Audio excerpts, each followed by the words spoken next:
Good morning, everyone, and welcome to today's IMC webinar. I'm Hélène, and it's my pleasure to be your host. At IMC, the International Mentoring Center, we are dedicated to creating transformative experiences for professionals worldwide through mentoring, leadership development, and community building. We believe in the power of connection, creativity, and authentic stories to inspire both personal and professional growth. Today, we are very pleased to welcome our speaker, Heather Zuchowski. Heather is a mother, art therapist, coach, creative, and artist deeply committed to supporting others on their journey toward healing and personal growth. She combines her expertise as a senior certified professional coach, professional recovery coach, and she recovers coach designate with a background in trauma-informed art therapy. Her career spans schools, mental health services, nonprofits, wellness centers, outreach programs, and private practice. Having lived and worked in Canada, China, the UAE, and the United States, Heather brings a global perspective and cultural sensitivity to her work. She also founded a breast cancer awareness charity in China and has mentored numerous individuals and groups in developing community programs and art therapy curricula. Heather is passionate about social entrepreneurship, showing how offering free community services can be both a meaningful contribution and a pathway to building trust and generating paying clients.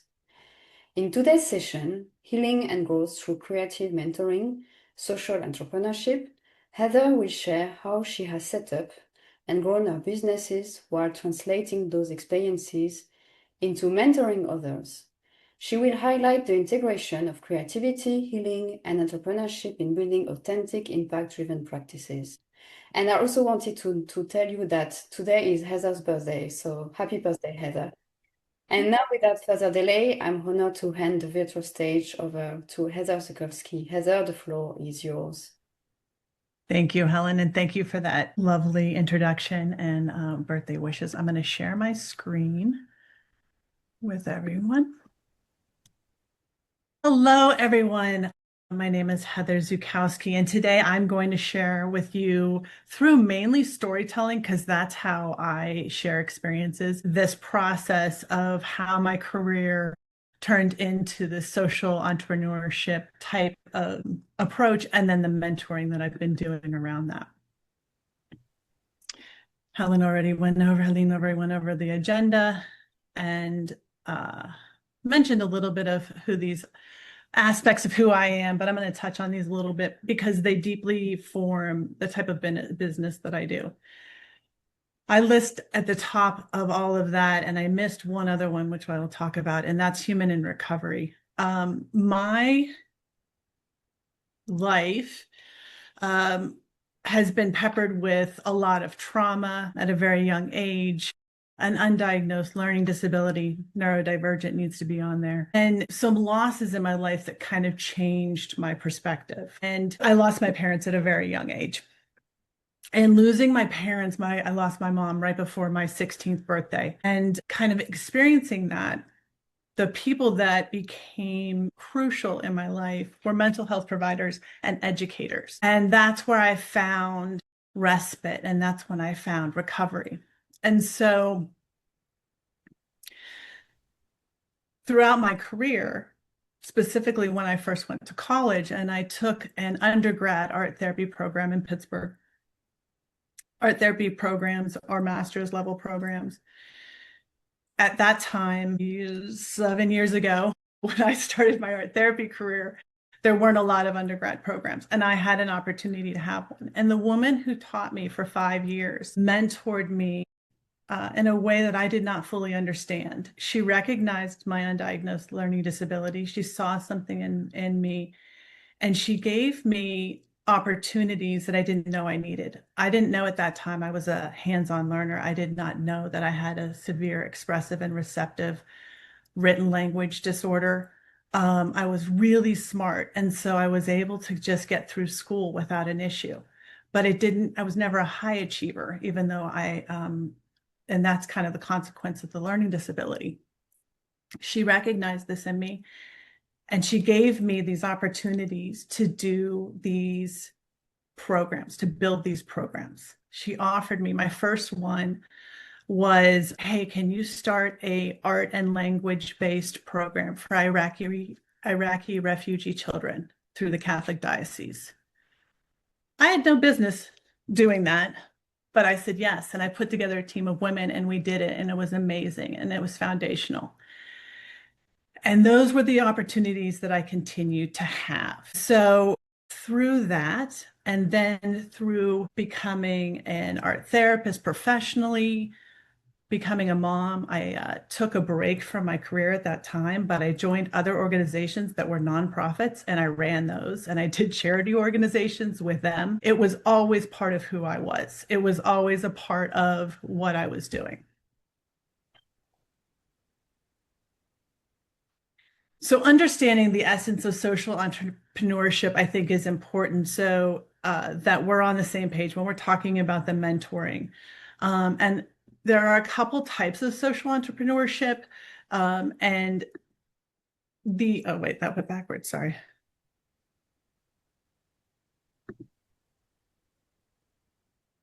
But the main keys, so the two main types of social entrepreneurships are ones that find their financial stability through creating a product, and some that find their financial stability through services. A lot of my experience is through the services because I provide the therapeutic services, and I'll talk a little bit more about that. There are slightly different nuances when you're talking about products, but so my speech or my presentation will be more towards the services. But in all of them, they're mission driven.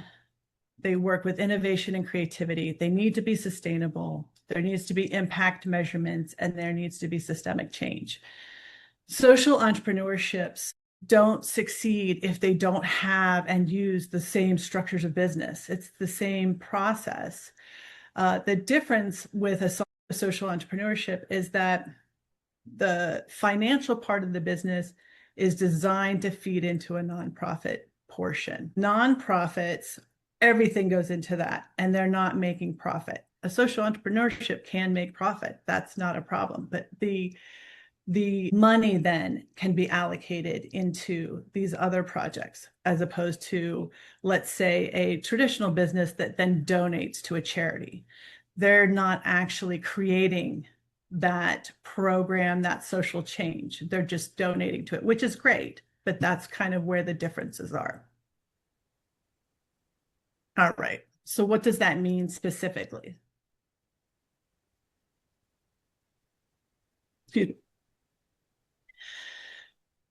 Mission driven. Individuals in social entrepreneurships have a deep commitment to it.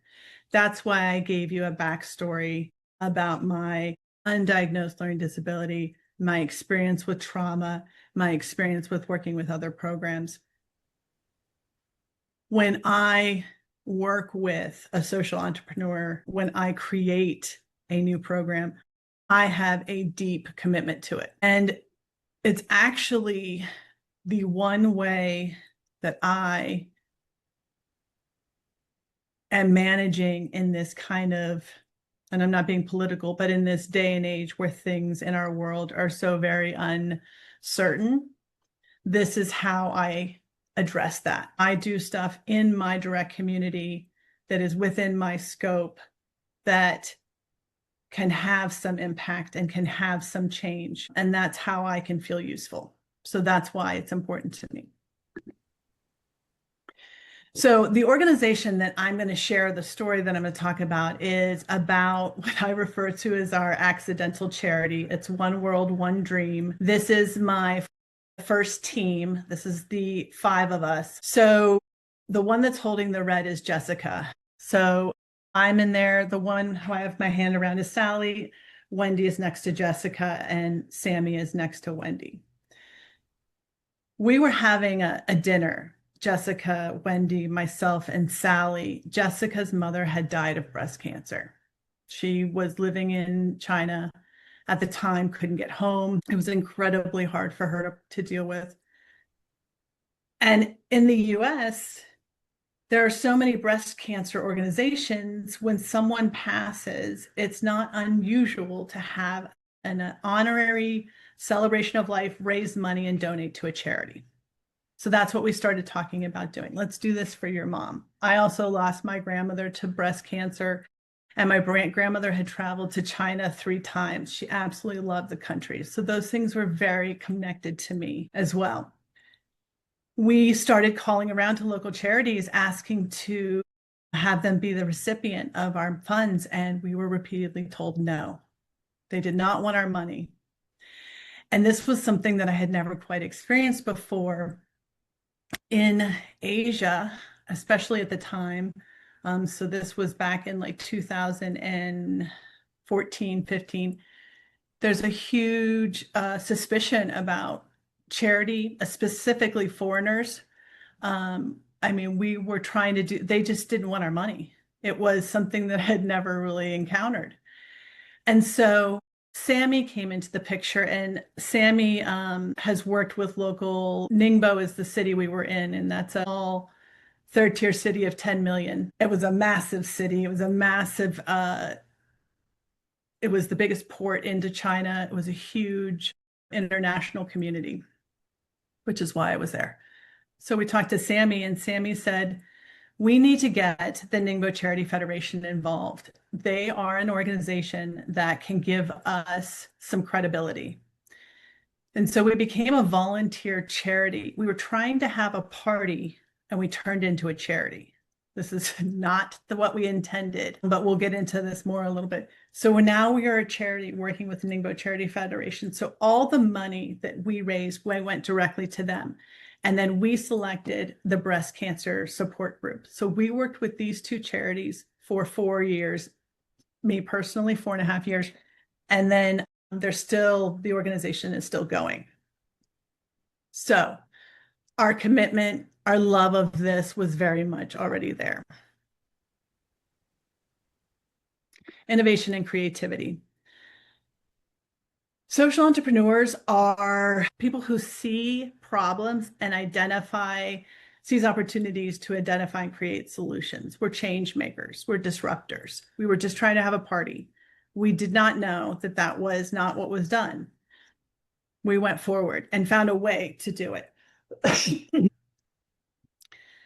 Because we were very much invested in the idea of changing the message around breast cancer in China. The unmet need was education. One of our board members, Bowie, who was a Chinese national, joined us, and she was a very educated, college-educated woman, adult. She had never heard the term breast cancer until her mother was diagnosed as an adult. Think about that for a second. Think about your own countries and what breast cancer, for me, that was unheard of. The breast cancer awareness mission in the US is massive. I could not believe that. And that was where we all really kind of realized our work could be done. Breast cancer is survivable with early detection. Early detection happens through education and conversation. It's a very small piece that can save lives. And so that became our mission, was to share education. Sustainability. So we talk about financial viability, we talk about sustainability. One of the aspects, obviously, for social entrepreneurships is to move past funding that is cyclical, that is not reliable. It's to be sustainable, to move past that. We weren't able to do that with One World, One Dream because there just wasn't enough time. And the fact that we were able to accomplish what we were able to accomplish with donors was such a huge deal that that was the achievement for the organization. But we did have plans for sustainability that all went around our mission, which was education. So this is one of the things that we started to do was pair with colleges and pair with educational institutions.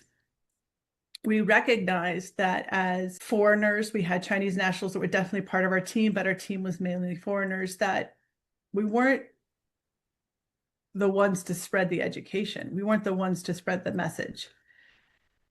That needed to come from the Chinese nationals, and that needed to come from the students, that needed to come from the schools, that needed to come from different education impact. So we started speaking about self-check, early breast check, early detection. And that became, for me, my biggest goal was to create some kind of brochure that could help individuals with self-check. And we knew we needed to get it in the hands of 20 to 30-year-olds, because then we could affect 3 generations. We could affect their parents, their mothers. We could also impact the younger generation. So we worked with several colleges, we worked with high schools, we did fun runs, we did all kinds of stuff to raise awareness about the mission. We also worked hand in hand with the breast cancer support group. Lilith, the woman who is standing next to me with the sunglasses, is a knitter. And she would go and spend time with the cancer support group and teach the women how to knit breasts for their bras, because that wasn't available. We're not talking about breast cancer. We definitely do not have anything available for individuals when they have mastectomies. So Lilith went and taught women how to make them, how to weight them. And let me tell you, I am 100% positive those things are still being created, because she gave these women a tool and they can then use that and give that. And that was so these are the things that we put in place that allowed for sustainability, but maybe not financial. But what she taught them, that continues. What else did we do with the sustainability? We were invited. This was in 2016, I believe.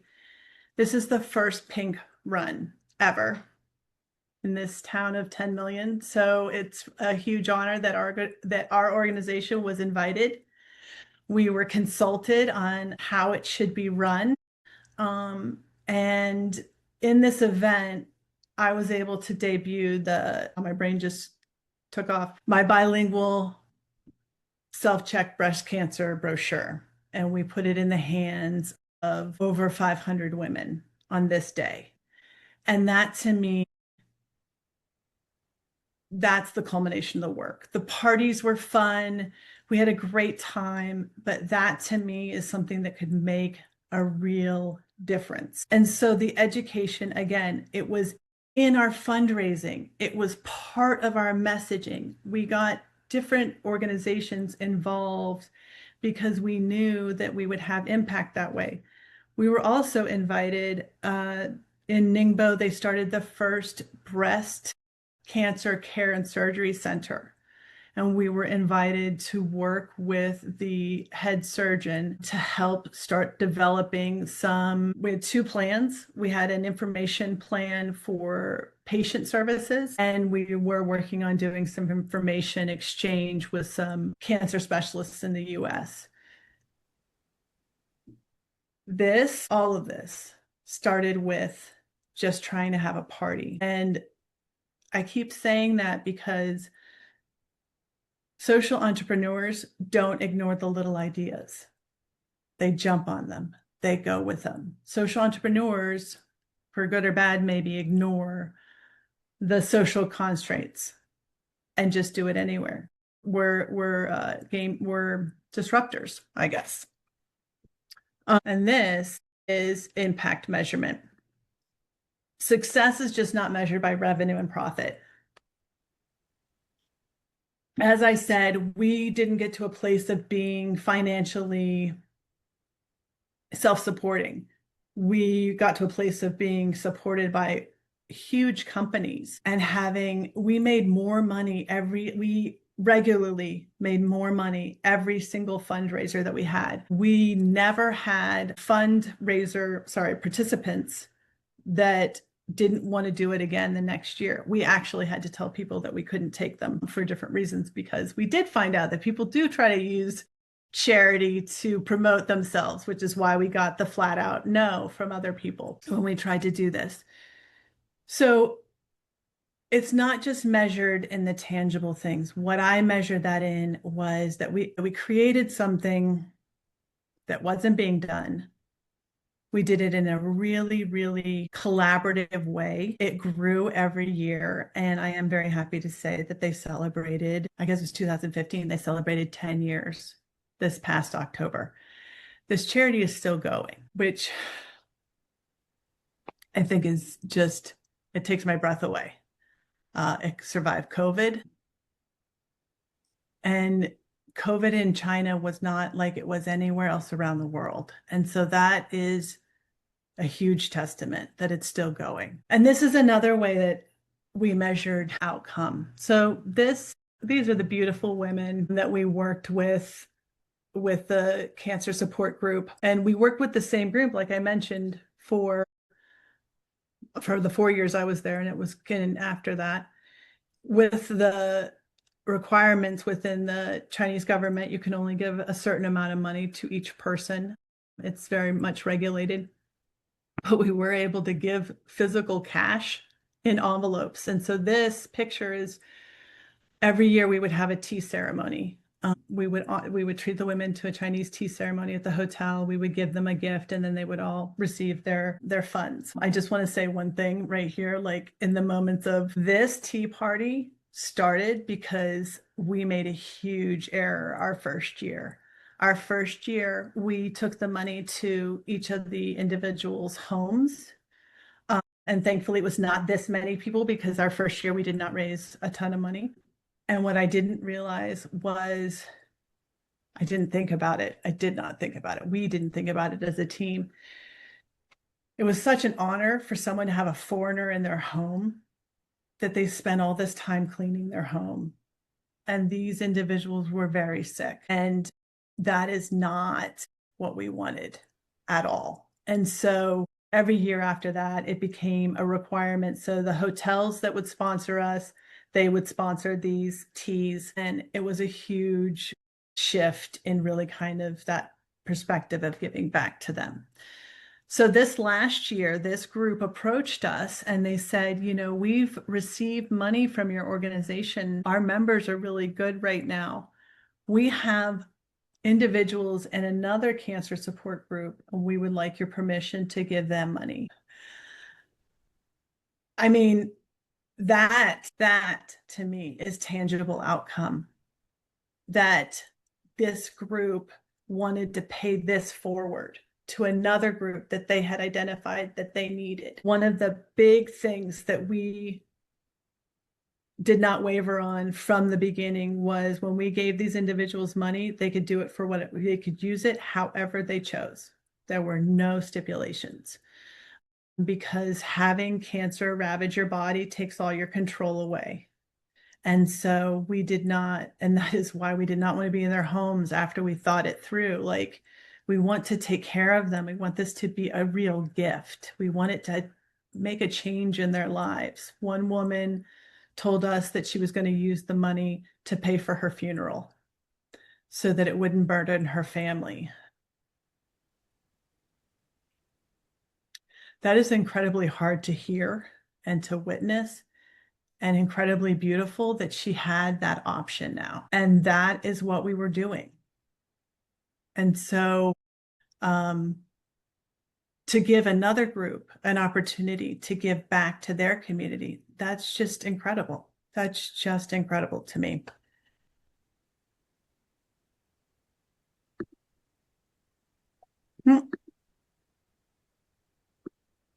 Sorry, went the wrong way.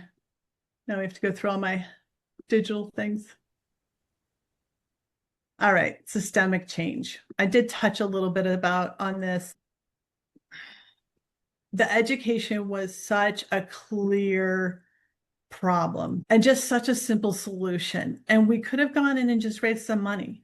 That would have been fine. And that would have been a great thing. But that would not have offered a long-term solution. And it wouldn't look at the root cause of it. And it wouldn't have gotten us invited to the cancer care center. It wouldn't have gotten us invited to these different places to speak and giving us opportunities. It was our focus on education and our approach to changing what that root cause was, which is what gave us long-term longevity, which is why it's still there, which is why it had value. It was not just a party. And so this is the part for me that is the most important thing. Again, what is your mission? Systemic change.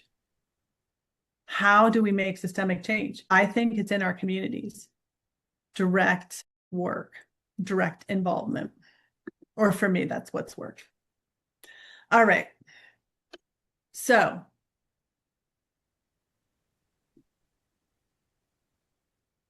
excuse me. I want to just take a minute, and maybe we can pop some of these into the chat, and maybe Helen, you can help me with that. Yes, I can.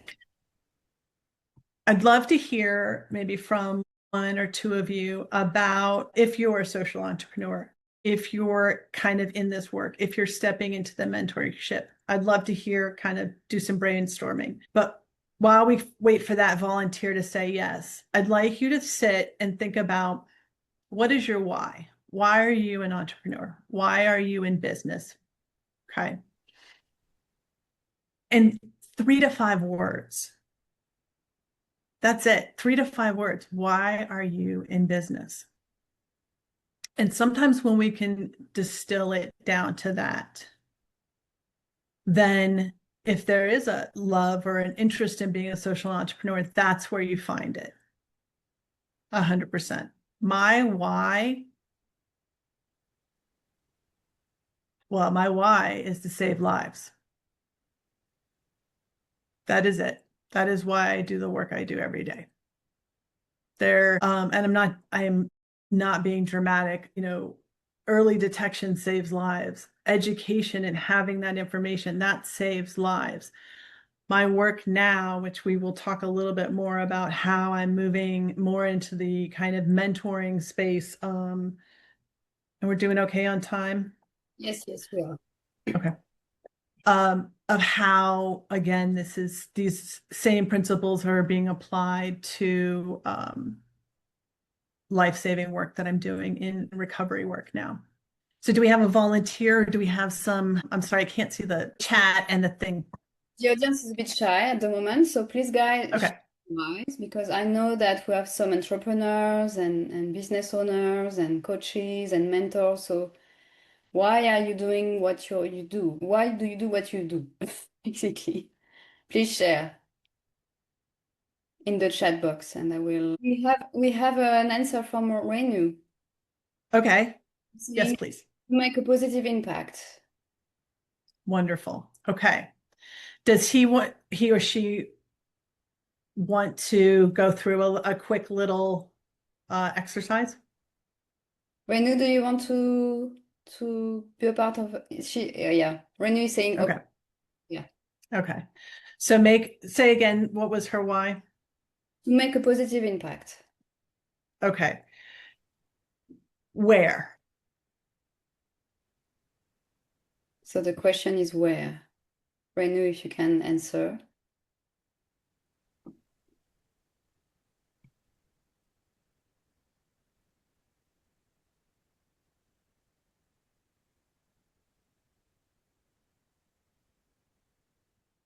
Where means what?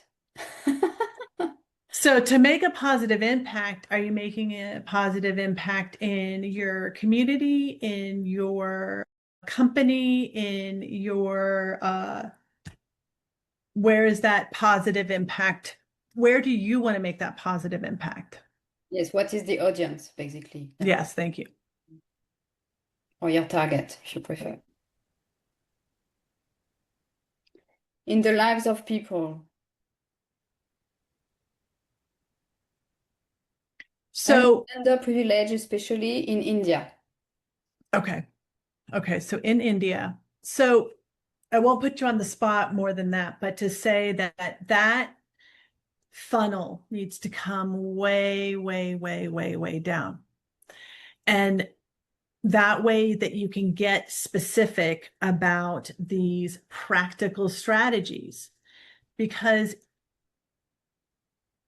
people of India, if you're going to empower the community to co-create with you, that community is pretty big. So just like when we're working on building our mentoring practices, our coaching practices, our therapeutic practices, and we're looking at our ideal client, social entrepreneurship is the way for you to find the most ideal of ideal clients. This is your passion project. What makes you jump out of bed in the morning? This doesn't have to be what you think has the most longevity, has the most. Don't think about this in terms of what you can build into a business. This is literally your passion. And then that way you can then know these next steps that you go through. And I'm going to talk about those specifically. Okay. Did she want to say anything more about that, or? We have another input from Abdeladem. Okay. So, my entrepreneurial signature, leading together transformation for the future. Okay. And where? Again, I want to, so that's the why. I love that. Where, what's the audience for that? So Abdeladem, if you can share the target audience with us, please.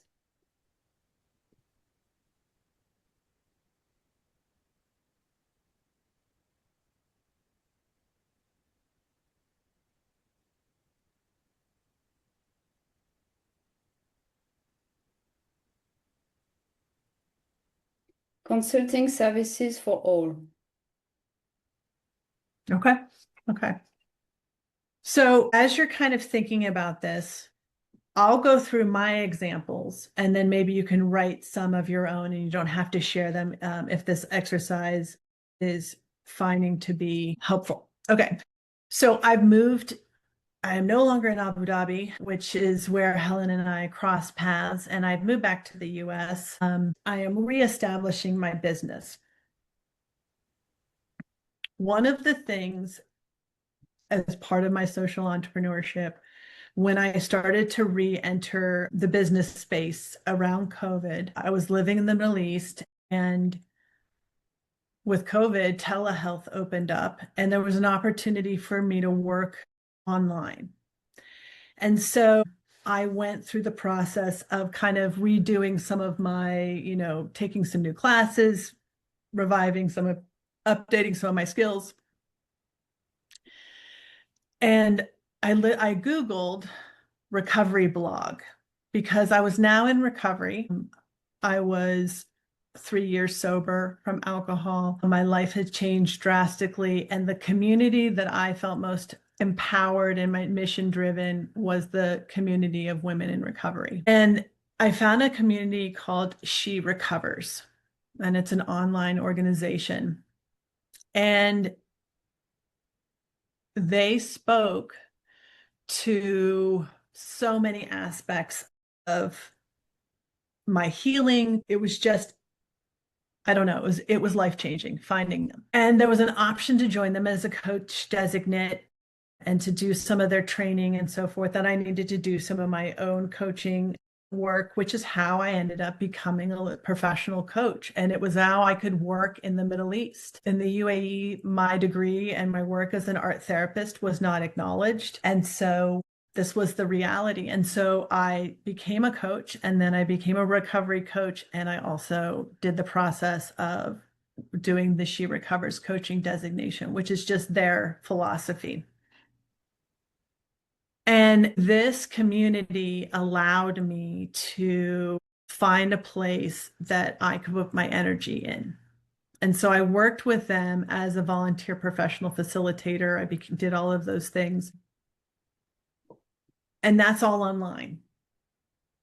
But what they offered me was this opportunity, and one of the structures is that I can go and create these support gatherings, these meetings, if you will, in my local community.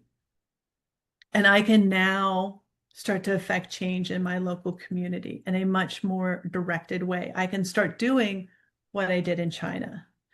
And so I did start doing that in Pennsylvania. And my life changed, and I had to leave after a year. But within a year, I had an entire infrastructure set up to do almost identically what we did in China, but in a different way. This time was built in financial stability, all around She Recovers. I'm now in Tennessee, and I'm doing this again. And the same model is working again.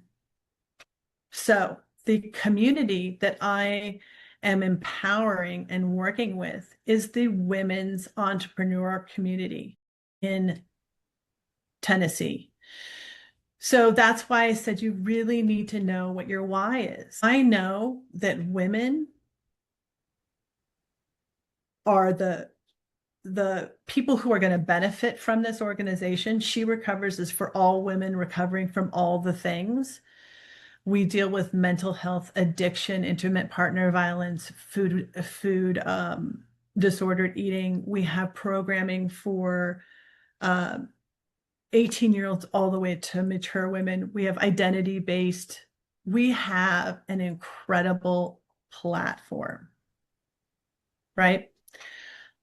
So I identify the community members in Tennessee and Knoxville who are going to resonate with that. And those are women's entrepreneur communities. Those are women who are doing things on their own. Isolation is a big part of their lives. Mental health challenges. A lot of entrepreneurs are entrepreneurs because they don't or can't work in traditional business structure.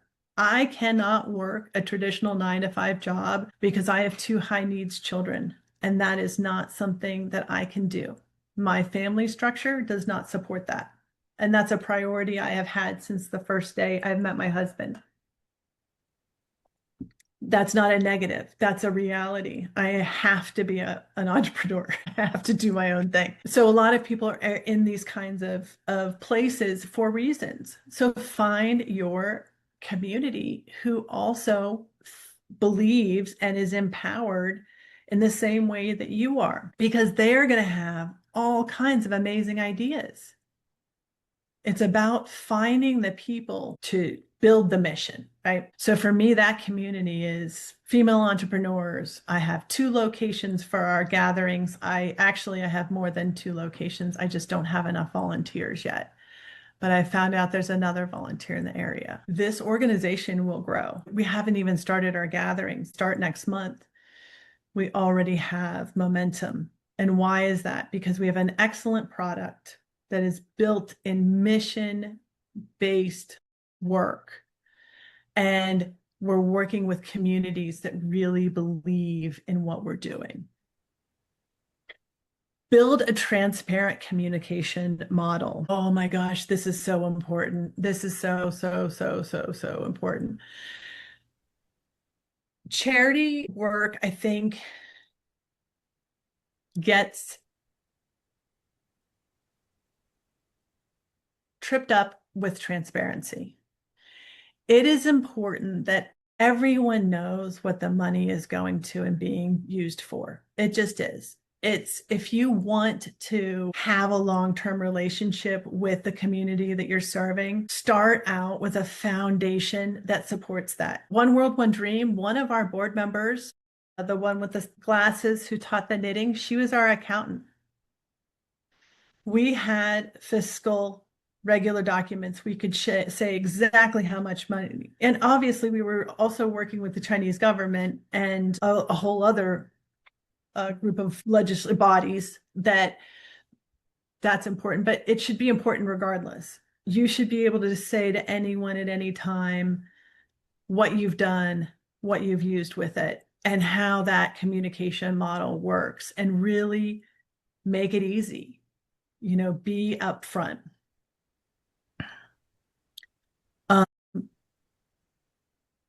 And, so for example, I'm doing all this stuff to set up the She Recovers organization, the sharing circles. That is my, I don't get paid for that. I don't make any money for that. I am creating a product, an experience, a workshop right now that is going to directly fund back into my She Recovers work. So I'm now about to take my social entrepreneurship to the next level, and where I am going to add a product service that will provide some financial support to what I'm doing. So I'm changing, I'm stepping that up, and I'm learning, and I'm also mentoring other women who will be kind of building and helping to sustain the She Recovers movement of it. And my hope is that I will be able to marry those two things with She Recovers. Can I interrupt you, Heather? Because we have two. You can. The first comment is from Abdeladem, saying, in today's fast environment, we are convinced that companies must build a strong foundation with pillars of principles so that they can not only weather unexpected challenges, but also thrive in the long run. That's the comment, or is there a question? This is just a comment from Abdeladem. I 100% agree. And that's why knowing your why, right? Establishing your principles. For me, my whys are always education, 100% education. There's always and my pillars rather, there's always an educational pillar that is part of what I do. I'm educating individuals on living their life without substances. I'm educating individuals on neurospiciness. I'm educating individuals about art therapy and ways to do that. Education. For the other pillar, mine is very much community. Everything I do, I build community. I don't do stuff by myself. It's not fun. I don't find it interesting. It's all built in a pillar of community. And then the last part of mine is it's always human-centered. So my living overseas for 12 years and traveling extensively, politics, culture, people are just human. And I want to deal with the human condition and try to get to that part of it. So those are kind of like my pillars. I try to look at the humanity of something, I try to build the community, and I try to have education. So I definitely agree. And you said there's another comment? Yes, from Renu saying, sorry, I need to sign out in a couple of minutes. Thanks for the very interesting session. Very impressed with all the fantastic work you have been doing. Kudos to you and wishing you abundant success. Wonderful. Thank you, and have a great day. And we can always connect, and all my information will be available. There's more questions. All right. So providing tangible value and recognizable contributions. This should always be a two-way street. Everyone should receive a clear benefit. This might be the biggest piece of it. These communities in social entrepreneurship tend to be vulnerable communities, right? I am going in and doing work with individuals in addiction and recovery, mental health. These are vulnerable individuals. I'm working with organizations that have few resources and so much work. It's really important that those organizations leave feeling like they have benefited from your presence, not the other way around. And this is the difference. The model is about the organization and the social change. The financial part of it is the secondary part. So making sure the organizations that you're not exploiting the organizations you're working with to make money. There are a lot of people that go in and go, oh, look at me, I'm doing this really amazing work and I'm such a saint, and send me money. And they're not doing it for the right reasons. And it's exploitive, and it doesn't do any of the other things. It doesn't create value and sustainable change or any of that. Most people don't go into things with that thought, but I think it's important to always make sure that the community that you're working with is benefiting more than you are, I would say. We have a comment from Abdeladem. Okay. Target audience is made up of the medium-sized companies looking for support in their transformation for the future. And we empower organizations to navigate change with clarity, confidence, and lasting impact. So the first part, they're looking for insight about how to use media management companies. Is that what was there? Previously he mentioned the fact that in today's fast environment, we are convinced that companies must build a strong foundation with pillars of principles so that they can not only weather unexpected challenges, but also thrive in the long run. It was related. Right. Okay. And then say the second part again, sorry. The target audience is made up of the medium-sized companies looking for support in their transformation for the future. Okay. So if I'm understanding, their role is to go in and help these companies look for some of these strategies. I believe so, because then he said we empower organizations to navigate change with clarity, confidence, and lasting impact. So I believe so. Yeah. Thanks. Yeah. So I think it's sitting down with these companies, with this leadership, and asking them to really dial down in terms of what specific impact they want to make, and not in a global kind of, in a very, very finite way. And start there. I think most companies have some pull in terms of what they're more passionate about from the type of work that they do, right? And so I think it's kind of being, on their part, being an investigator. What is this company's pain point in terms of social entrepreneurship? What is that need in that company that is not being met, that is really important? That will be there. Maybe I can ask Abdeladem to join the discussion, because it will be easier. So Abdeladem, if you want to join. Yes, thank you. Hello. First of all, thank you very much for this amazing presentation, and happy birthday. Thank you. I was talking about my experience. Last year, I was in a transition from corporate world to consulting and freelancing. And I have integrated a mentoring program named the PMO Leader Mentoring Program that helps me to facilitate this transition. At the beginning of this year, I think I have, now I can answer your question. I think I have found my why. And my why is to create a consulting firm that is specialized in transformation for the future.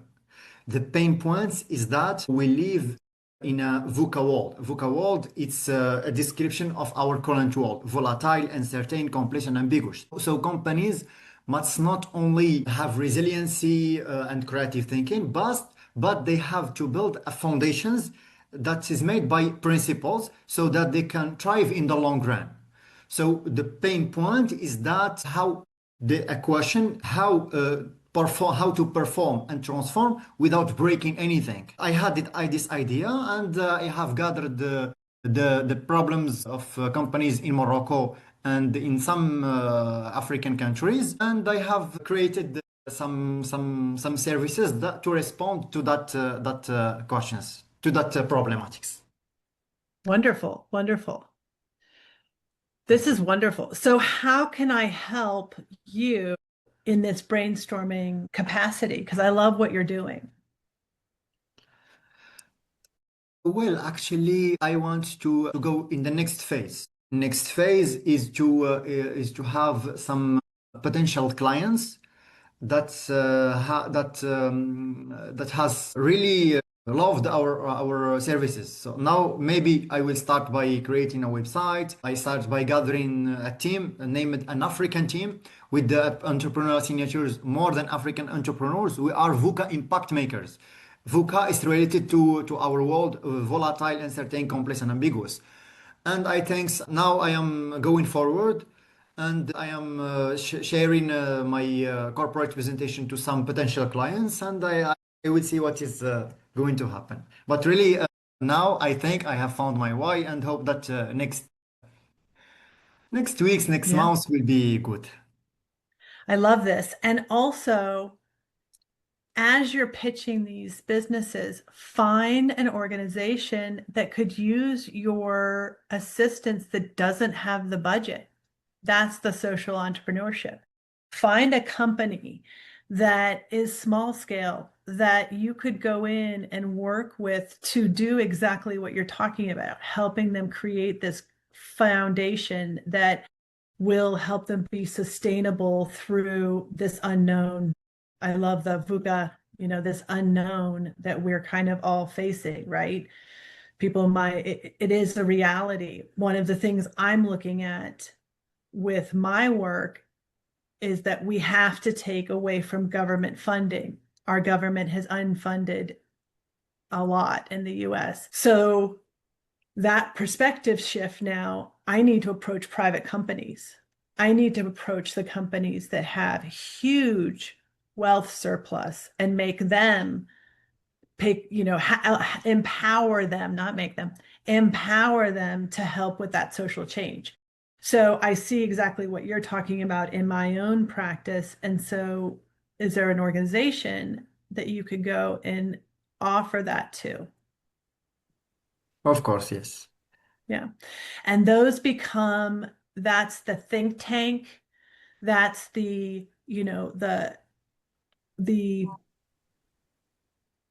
when I look at my services in my business, I have my paid services and I have the stuff that I do for free.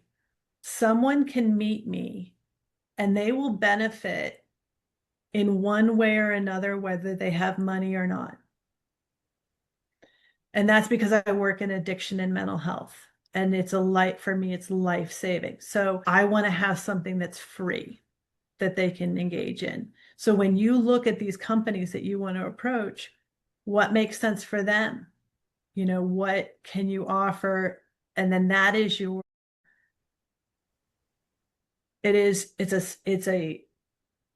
that's all the advertisement. That's all it's the real world action, if that makes sense. Yes, of course. Thank you very much. Wonderful. Thank you, Abdeladem. Thank Thank you. you. Yeah. Okay, so real quick, I'm just going to come into this last part of it, because mentoring is a little bit different. And so if you're looking for a mentor and you're doing this work, I really think if you're going to do social entrepreneurship, please get a mentor. I've had amazing mentors in my life. Mentors are there for that transfer and skill, that skill transfer and knowledge development, fundraising, marketing, impact measurements. None of it's similar, but it's not the same. And so how do you learn how to look at your business in a slightly different way? How do you be okay with uncertainty for a period of time? While with Abdullah's example, and he's trying to build a company that is actually fiscally, financially stable, it may sound strange to go offer your fees, your services for free to a specific person, but that's kind of the concept of that social entrepreneurship, is doing things a little bit different.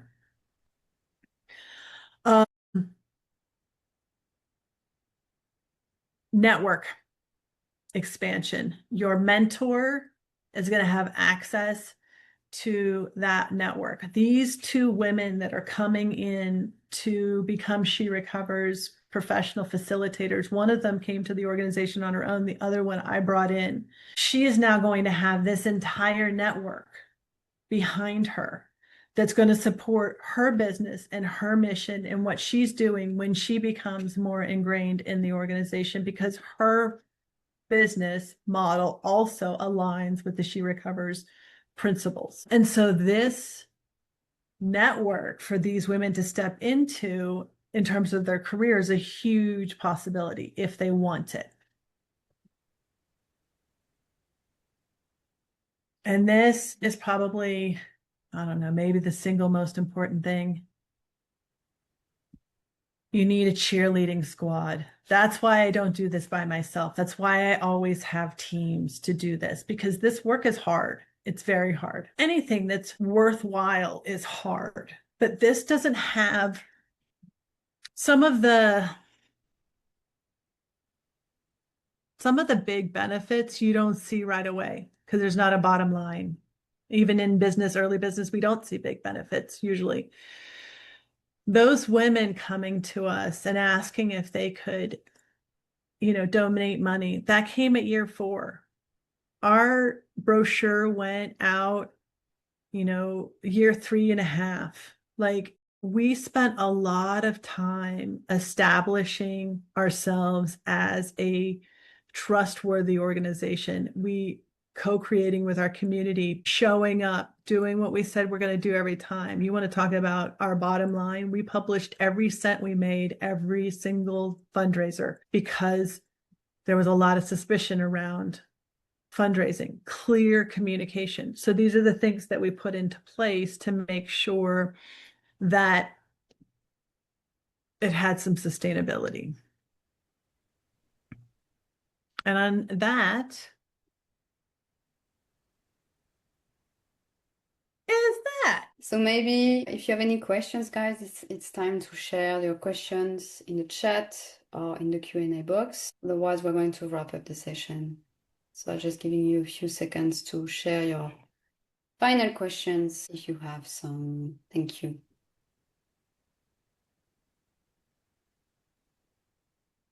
And you can also take my website and you can reach out to me through that if you want to think things through. Yeah.